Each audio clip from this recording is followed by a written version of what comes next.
SP গেলেই ঘুষ বন্ধ হবে না, ওসি পরিবর্তন হলেই ঘুষ বন্ধ হবে না, যতক্ষণ পর্যন্ত নীতি ও আদর্শবান ব্যক্তি ওখানে না বসবে।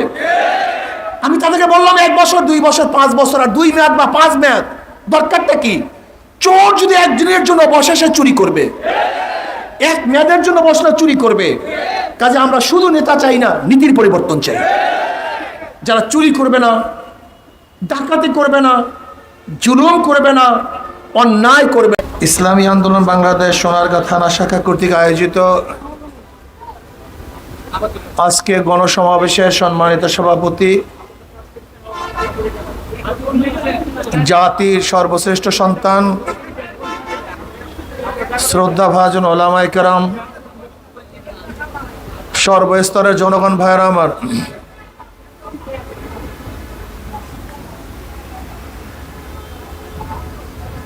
আমরা চতুর্থবার স্বাধীনতা পেয়েছি। 2024 5ই আগস্ট চতুর্থবার আমরা স্বাধীন হয়েছি। আপনারা অনেকেই ভাবতে পারেন, হুজুর চতুর্থবার স্বাধীনতার মানি, আসলে মূল ফ্যাক্ট এখানে এই ইতিহাস আমাদেরকে জানতে হবে। অনেক বাংলাদেশের জনগণ ইতিহাস সম্পর্কে আমাদের জানা না থাকার কারণে আমাদের মাথার মধ্যে, আমাদের স্মৃতিপটে অনেক ভুল সিদ্ধান্ত সৃষ্টি হয়েছে। এই দেশ একসময় ছিল মুসলমানদের দেশ। এই যে সোনারগাঁ একসময় মুসলমানদের রাজধানী ছিল, এখানে মুসলমানরা শাসক ছিল। এই পাক উপমহাদেশে দীর্ঘ 750-800 বছর পর্যন্ত মুসলমানদের শাসন ছিল। শুধু আপনাদের সোনারগাঁ না, এই গোটা পাক উপমহাদেশ, এই বিস্তীর্ণ এলাকায় মুসলমানরা শাসন করেছে, মানুষ শান্তি পেয়েছে, জুলুম মুক্ত ছিল। কিছু মুনাফিক, তাদের মুনাফিকির কারণে ব্রিটিশ 200 বছর শোষণ করেছিল, শাসন নয়, শোষণ করেছিল, অত্যাচার করেছিল, জুলুম করেছিল। এবং সেই জুলুমের পার্ট ছিল অধিকাংশই মুসলমান। দিল্লির মধ্যে 1000 মাদ্রাসাকে ধ্বংস করা হয়েছিল। এই বাংলার মধ্যে 80,000 মাদ্রাসাকে ধ্বংস করা হয়েছিল। ব্রিটিশ ক্ষমতা গ্রহণ করার পরে চাকরি চর থেকে শুরু করে খায়বার পর্যন্ত এমন কোনো গাছ ছিল না যে গাছের মধ্যে একজন আলেমকে ফাঁসিতে ঝুলানো হয়নি। এরপরে আবার মুসলমানরাই প্রথম আন্দোলন শুরু করেছে। 1857 ঈসাই সালের আজাদি আন্দোলন, সেফাহি বিপ্লবের সূচনায় ছিল মুসলমান। নেতৃত্বে ছিল হাজী ইমদাদুল্লাহ মহাজির মক্কি রহমতুল্লাহ আলাই, কাসেম নাজুর রহমতুল্লাহ আলাই, রশিদ আহমদ গঙ্গুই রহমতুল্লাহ আলাই। এদের নেতৃত্বে ব্রিটিশের বিরুদ্ধে আন্দোলনের সূচনা হয়েছিল। অবশ্য পরবর্তীতে সবাই সংযুক্ত হয়েছে, কিন্তু সূচনায় ছিল মুসলমান। আপনি দেখবেন ব্রিটিশ হটাও আন্দোলনের সূচনায় মুসলমানের বাইরে কেউ ছিল না। যারা ইতিহাস সম্পর্কে জানেন, 1803 ঈসাই সালে দিল্লির জাফর থেকে যখন ব্রিটিশ দিল্লি দখল করে, ওই সময়তেই 1803 ঈসাই সালে শাহ ওলিউল্লাহ মুহাদ্দিস দেহলভী রহমতুল্লাহ আলাইহির বড় সন্তান শাহ আব্দুল আজিজ সাহেব রহমতুল্লাহ ঘোষণা দিয়েছিলেন, পাক ভারত উপমহাদেশ দারুল ইসলাম না দারুল হরব, এই ব্রিটিশদের বিরুদ্ধে আন্দোলন করা প্রত্যেকটা মুসলমানদের জন্য ফরজে আইন। এটা 1803 ঈসাই সাল। সেখান থেকেই ব্রিটিশ হটাও আন্দোলনের বীজ বপন হয়েছিল, সূচনা হয়েছিল।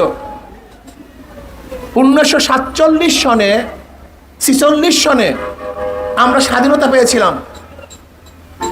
আমরা প্রথম স্বাধীন হলাম কাদের থেকে?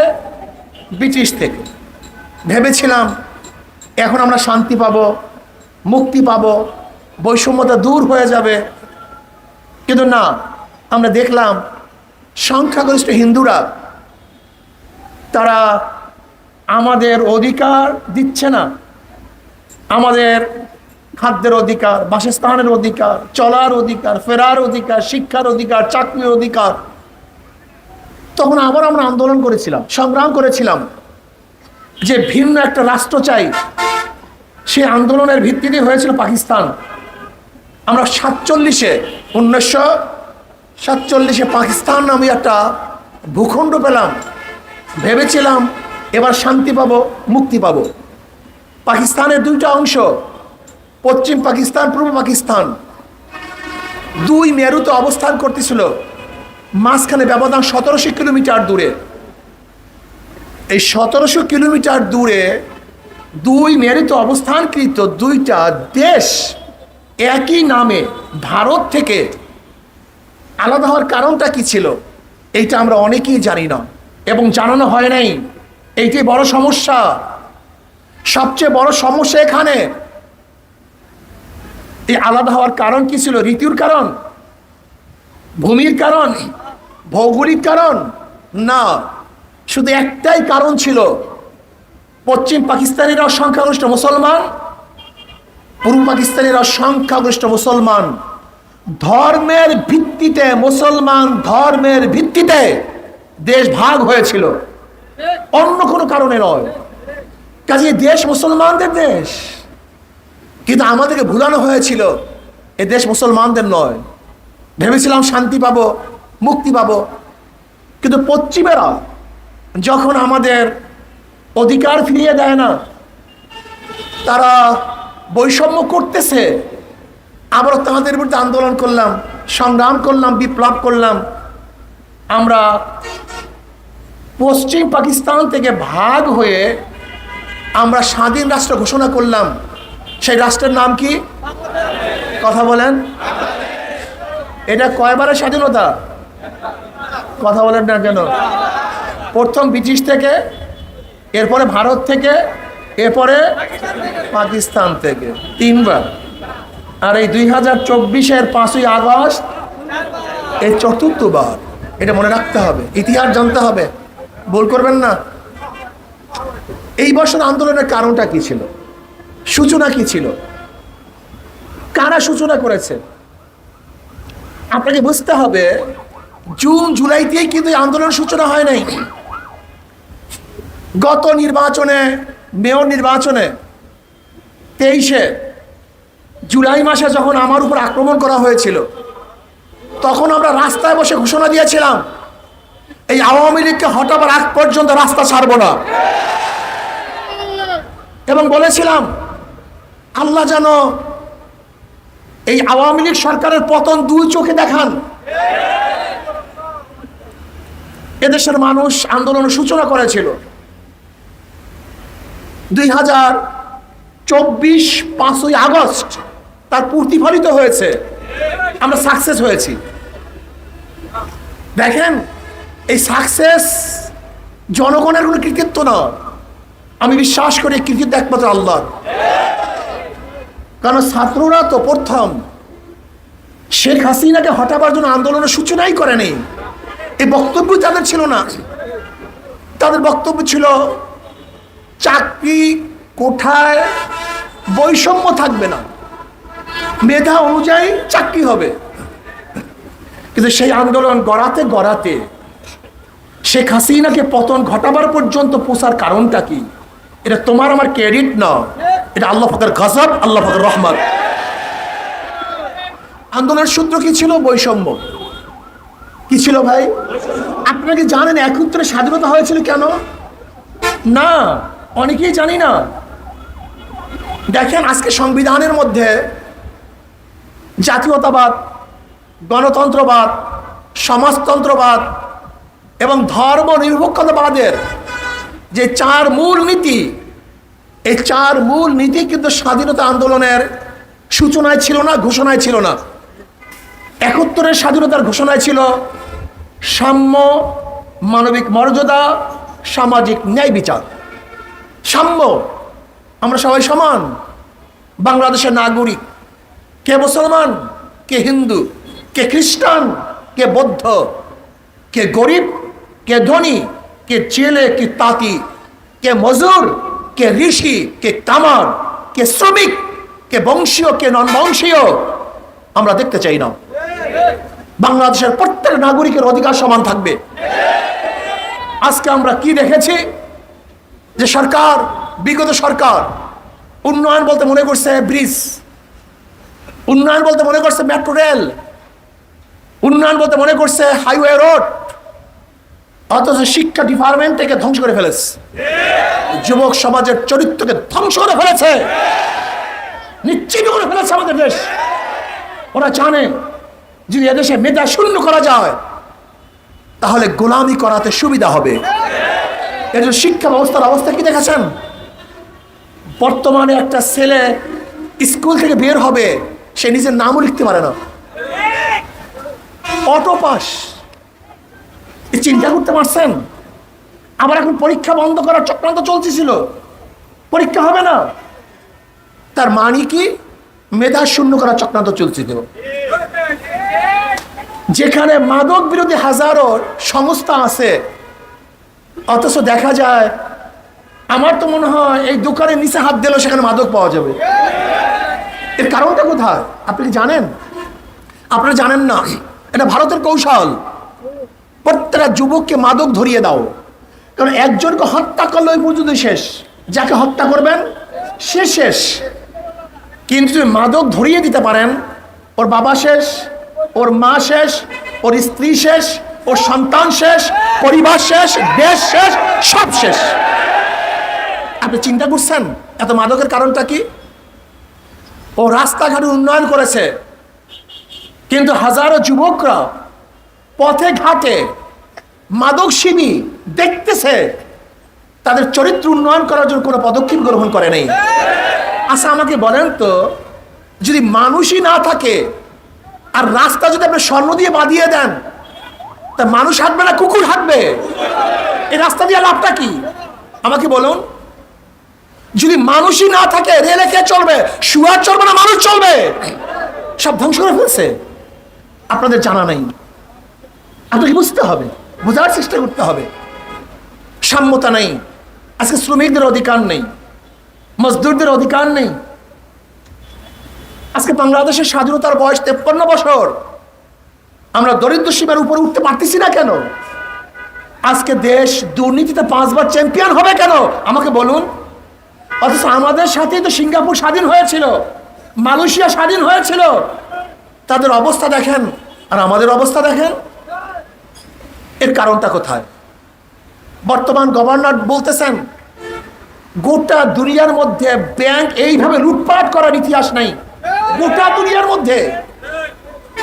এসালাম গ্রুপ কি করছে জানেন? এই 8টা ব্যাংক কিভাবে দখল করছে?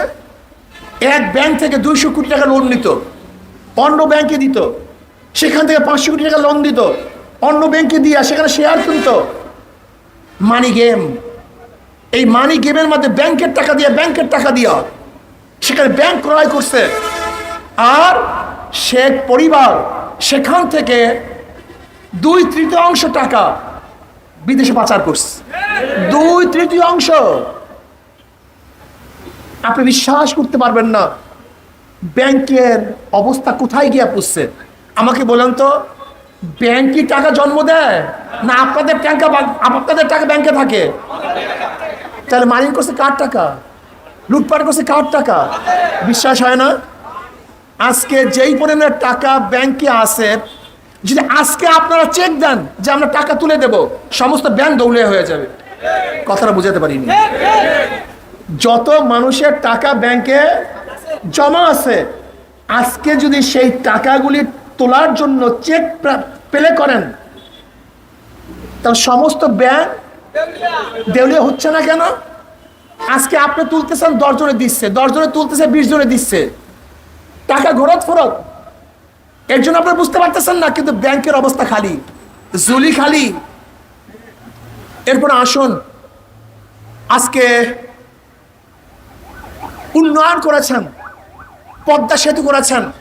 আপনাকে জানেন পদ্মা সেতু থেকে কত টাকা মারিং করা হয়েছে, চুরি করা হয়েছে?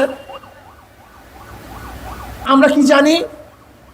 বাংলাদেশের টাকা দিয়ে পদ্মা সেতু করা হয়েছে, কিন্তু কয়েকদিন আগে কি দেখলাম, পদ্মা সেতুর কিস্তি দেওয়ার সময় চলে আসছে। আজি এতদিন জানছি আমাদের টাকা, এখন জানছি হাজিব। সব জায়গায় ধোঁকাবাজি, সব জায়গায় লুকোচুরি, সব জায়গায় লুকোচুরি। আপনি জানেন বাংলাদেশের বর্তমানে ঋণ কত? 18 লক্ষ কোটি টাকা। 18 লক্ষ কোটি টাকা ঋণ। তার মানে আজকে বাংলাদেশে যে সন্তানরা জন্মগ্রহণ করবে তার মাথার উপরে 1,50,000 টাকার ঋণ। এখানে যারা আছেন না, এই যত মানুষ আছেন, প্রত্যেকের মাথার উপরে কত ঋণ জানেন? 1,50,000 টাকা প্রত্যেকের ঋণী এখানে যারা আছেন। অথচ আমরা খাজনা দেই, আমরা ট্যাক্স দেই, আমরা ভ্যাট দেই। এখানে যারা আছেন, যারা টুপি পরছেন, এই টুপির উপরে কত ভ্যাট হচ্ছে আপনারা জানেন? তুলা আমদানি থেকে শুরু করে সুতা বানানো, এই সমস্ত জায়গায় কারেন্টে ভ্যাট ট্যাক্স, গ্যাসে ভ্যাট ট্যাক্স, পানিতে ভ্যাট ট্যাক্স, অফিসে ভ্যাট ট্যাক্স, বিক্রিতে ভ্যাট ট্যাক্স, উৎপাদনে ভ্যাট ট্যাক্স, যখন প্রথম যাবে ইসের কাছে, ডিলারের কাছে, সেখানে ভ্যাট ট্যাক্স, পাইকারের কাছে ভ্যাট ট্যাক্স, দোকানদারের কাছে ভ্যাট ট্যাক্স। আপনি জানেন এই টুপিটার উপর কতবার ভ্যাট হয়েছে, কতবার ট্যাক্স হয়েছে? জানা নেই। ফ্যানের বাতাস খাইতেছেন, সরকারি না, আপনার টাকা চুরি করতেছে ওরা। এই রাস্তায় হাঁটতেছেন, সরকারের বাবার টাকা না, আপনার টাকা, অথচ চুরি করতেছে ওরা, ডাকাতি করতেছে ওরা। টাকা আপনার, চুরি করতেছে ওরা। আজকে কয়েক পরিবারকে আপনাদের টাকাগুলি সব দিয়ে দিয়ে আমাদের সবাইকে ঋণী বানায় ফেলাইছে। কাজে আমরা সাম্যতা চাই। কি চাই ভাই? সমান অধিকার চাই। যার টাকা আছে তাকে লোন দেবা, আর যার টাকা নাই তাকে ধুকে ধুকে মারবা, এইটা আমরা চাই না। প্রয়োজন অনুযায়ী ঋণ দিতে হবে। মানবিক মর্যাদা চাই। আমি চাই না কে কৃষি, কে ঋষি, কে কামার। আশরাফুল মাখলুকাত মানুষ। তোমরা কুকুরকে বিছানায় উঠাও, তোমরা কুকুরের গালে চুমা দাও, তোমরা কুকুরের মুখে নিজের হাতে খানা তুলে দাও, আর আশরাফুল মাখলুকাতকে লাথি মারো, অপমান করো, অপদস্থ করো। এটা মানা যায় না। আমি চাই না কে গরিব, কে দুঃখী, কে পুরুষ, কে মহিলা, কে মুসলমান, কে হিন্দু, কে পথিক, আর কে বাদশাহ। আমি দেখতে চাই না। প্রত্যেকটা মানুষ সন্তানকে ইজ্জত দিতে হবে, সম্মান করতে হবে, তাদের মর্যাদা রক্ষা করতে হবে, তাদের অধিকার বাস্তবায়ন করতে হবে। সামাজিক ন্যায় বিচার কোথায়? আমরা কি দেখেছি? বিখ্যাত সরকার যখন যে সরকারে থাকে, তার গুন্ডা বাহিনী যত বড় অপরাধী হোক না কেন রাস্তায় ঘুরে, আর যারা নির্দোষ তারা আয়না ঘরে ধুকে ধুকে মরে। এই বিচার দেখতে চাই না, ন্যায় বিচার প্রতিষ্ঠা করতে চাই। 5ই আগস্টের পরে যারা লুট করছে, চাঁদাবাজি করছে, দখলদারি করছে, এদের কাছেও দেশ নিরাপদ না। সহজ কথা বলবো, আমাদের থিমের মধ্যে ভুল। আমাকে প্রশ্ন করছে সাংবাদিকরা, আপনি কি চান একজন প্রাইম মিনিস্টার 2 বছর মেয়াদির বেশি না থাকতে? আমি বললাম আপনাদের মূল থিমের মধ্যে ভুল। আগে থিওরি ঠিক করেন, সূত্র ঠিক করেন। তা আবার কি? আমি বললাম ধরেন একজনের নাম এ, একজনের নাম বি, একজনের নাম সি। এ বি সি তিনজনে চোর, ক্ষমতায় এ, কি করবে? কথা বলেন। হটাও এ, বসাও বি, কি করবে? হটাও বি, বসাও সি। কথা বলেন না কেন? কারণটা কি? নেতার পরিবর্তন হয়েছে, দলের পরিবর্তন হয়েছে, আদর্শের পরিবর্তন হয় নাই। ওসি থানার থেকে যায়, ওসি আসে, কিন্তু ঘুষের পরিবর্তন কারণটা কি? এসপি যায়, এসপি আসে, ঘুষের তো পরিবর্তন নেই। খুব ভালো মতো রাখতে হবে, এসপি গেলেই ঘুষ বন্ধ হবে না, ওসি পরিবর্তন হলেই ঘুষ বন্ধ হবে না, যতক্ষণ পর্যন্ত নীতি ও আদর্শবান ব্যক্তি ওখানে না বসবে। আমি তাদেরকে বললাম 1 বছর, 2 বছর, 5 বছর, আর 2 মেয়াদ বা 5 মেয়াদ দরকারটা কি? চোর যদি একদিনের জন্য বসে, সে চুরি করবে, এক মেয়াদের জন্য বসলে চুরি করবে। কাজে আমরা শুধু নেতা চাই না, নীতির পরিবর্তন চাই। যারা চুরি করবে না, ডাকাতি করবে না, জুলুম করবে না, অন্যায় করবে না। আমাদের বাংলাদেশের সবচেয়ে বড় সংকট কি জানেন? এত শিক্ষিত গোটা দুনিয়ার অনেক কান্ট্রিতেই নেই। এত উচ্চ শিক্ষিত এত উচ্চ ডিগ্রিওয়ালা অনেক দেশের কান্ট্রিতেই নাই। কিন্তু আমাদের দেশের সবচেয়ে বড় সমস্যা কি জানেন? দুর্নীতি। জোরে বলেন। এই দুর্নীতি মুক্ত দেশ করতে চাই, চোর মুক্ত দেশ করতে চাই, ঘুষ মুক্ত দেশ করতে চাই, ডাকাত মুক্ত দেশ করতে চাই। কি রাজি আছেন ইনশাআল্লাহ? এর জন্য মাদার গাছ লাগিয়ে আমের আশা করা যায় না। যারা 5 তারিখের পরে দেশে লুটপাট গুন্ডামি শুরু করেছে, ওদের মাধ্যমে দেশ কোনোদিন ভালো হতে পারে না। ওদেরকে প্রতিহত করতে হবে। দেখছেন মামলা শুরু হয়ে গেছে। আওয়ামী লীগকে অপবাদ দিয়েছি, তোমরা মিথ্যা মামলা দিয়েছ। তাহলে 5 তারিখের পরে যারা মিথ্যা মামলা দিয়েছে তাদের মধ্যে আওয়ামী লীগের পার্থক্যটা কোথায়? আওয়ামী লীগকে বলেছে জুলুম করেছ, 5 তারিখের পরে যারা জুলুম করেছে তাদের মধ্যে আওয়ামী লীগের পার্থক্য কোথায়? আমি ক্লিয়ার বলতে চাই, আওয়ামী লীগের মধ্যেও যারা ডাকাত না, জালেম না, অত্যাচারী না, তাদেরকে অত্যাচার করা যাবে না। আমি ওই সমস্ত ভাইদেরকে বলবো যারা আওয়ামী লীগের মধ্যে ছিলেন, ভালো আদর্শবান ব্যক্তির দল আওয়ামী লীগ হতে পারে না। আপনি তওবা করুন। লুটেরা এবং ডাকাত বদমাশদের দল কোন আদর্শবান ব্যক্তির দল হতে পারে না। বিএনপি দল হতে পারে না। যারা লুট করেছে, যারা 5 তারিখের পরে মানুষকে অত্যাচার করেছে,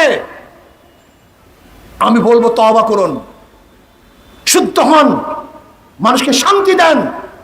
এই লুটের দেশ, অত্যাচারীদের দেশ, এদেশের জাতি আর দেখতে চায় না, আর দেখতে চায় না, আর রক্ত দিতে পারবো না, বারবার আন্দোলন করতে পারবো না।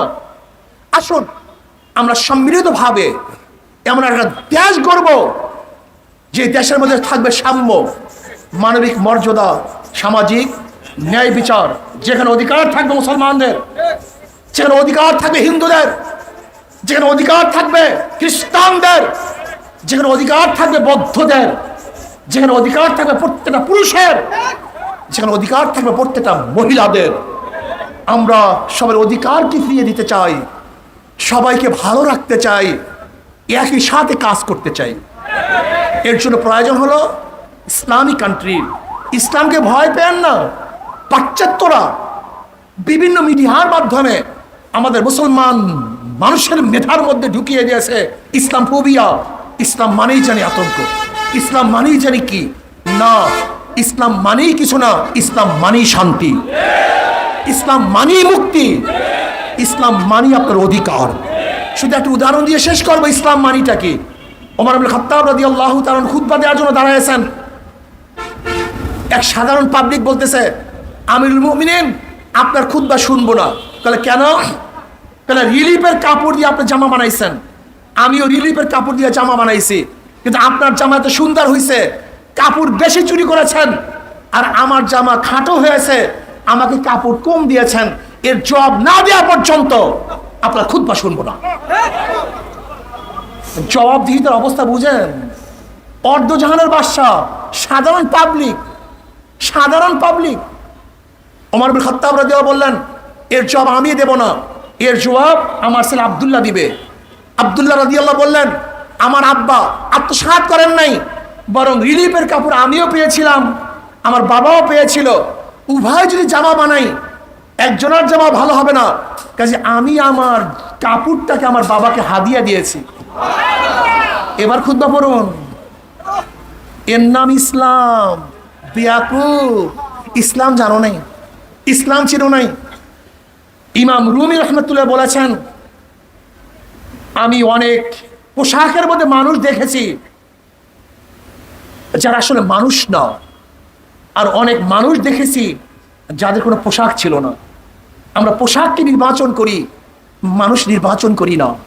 আমরা বিল্ডিং নির্বাচন করি, মানুষ নির্বাচন করি না। আসুন পোশাক দিয়ে মানুষকে নির্বাচন করা যায় না, আখলাক এবং চরিত্র দিয়ে মানুষকে নির্বাচন করা যায়। এরকম চরিত্রবান মানুষকে আমরা ক্ষমতায় বসাই, তাহলে মানুষের অধিকারকে ফিরিয়ে দিতে পারবো। আল্লাহ আমাকে এবং আমাদের সবাইকে সম্মিলিতভাবে এই দেশ গড়ার তৌফিক দান করেন।